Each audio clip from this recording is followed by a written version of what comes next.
Şinjan'da 2. ayının 20. günü saat 0'dan 24'gacha Abdunum rayonunda yangi tipdagi tajsimon virusliq o'pka yallig'i deb aniq diagnoz qo'yilgan kasal ko'paymagan. Şinjan ishlab chiqarish qurilish tuanini o'z ichiga oladi. Yana 2 kasal saqiyib doktorxonadan chiqqan. Har ikkilisi Urumchi shahrida. 2. ayının 20. günü saat 24'gacha Abdunum rayonida jami 76 kasalga yangi tipdagi tajsimon virusliq o'pka yallig'i deb aniq diagnoz qo'yilganligi doklad qilindi. Şinjan ishlab chiqarish qurilish tuanini o'z ichiga oladi.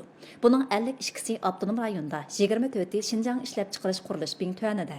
Aniq diagnoz qo'yilganlarning 23i Urumchi shahrida, 18i Ili oblastida, 3i Turpan shahrida, 1i Aqsu viloyatida, 4i Sanji oblastida, 3i Baynig'ulin oblastida, 1i Bingtuan 7-shiyasida, 4i Bingtuan 8-shiyasida, 4i Bingtuan 9-shiyasida, 2si Bingtuan 6-shiyasida, 3i Bingtuan 12-shiyasida, 10i Bingtuan 4-shiyasida.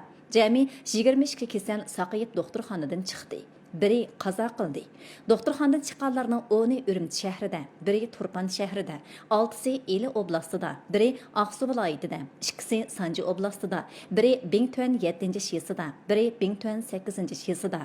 Hozir 53 odam doktorxonada ayirib davolanyapti. Buning ichida 9ning ahvoli og'ir, 3ning ahvoli xatarlik. Navbatda 6279 odam meditsinalik kuzatishni qabul qilyapti. 2. ayının 21. günü Abdunum rayonida Bingtuanni o'z ichiga oladi. Yana 2 kasal saqayib doktorxonadan chiqdi. Har ikkilisi Baynig'ulin oblastida.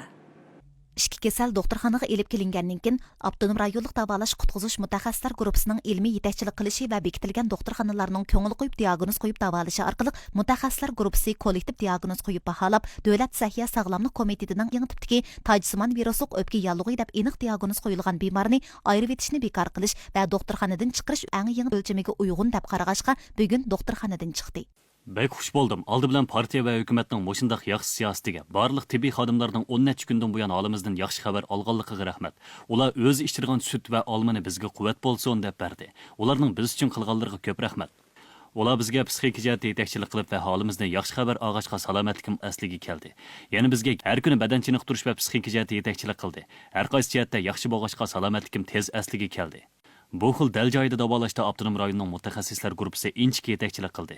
Biz qattiq ijro qildik. Jo'yi tibobati to'g'risini ishlatdik. Kasalning ruhiy holati kundan kunga yaxshilandi. Hozirgacha Şinjanda jami 24 kasal saqayib doktorxonadan chiqdi. Bingtuanni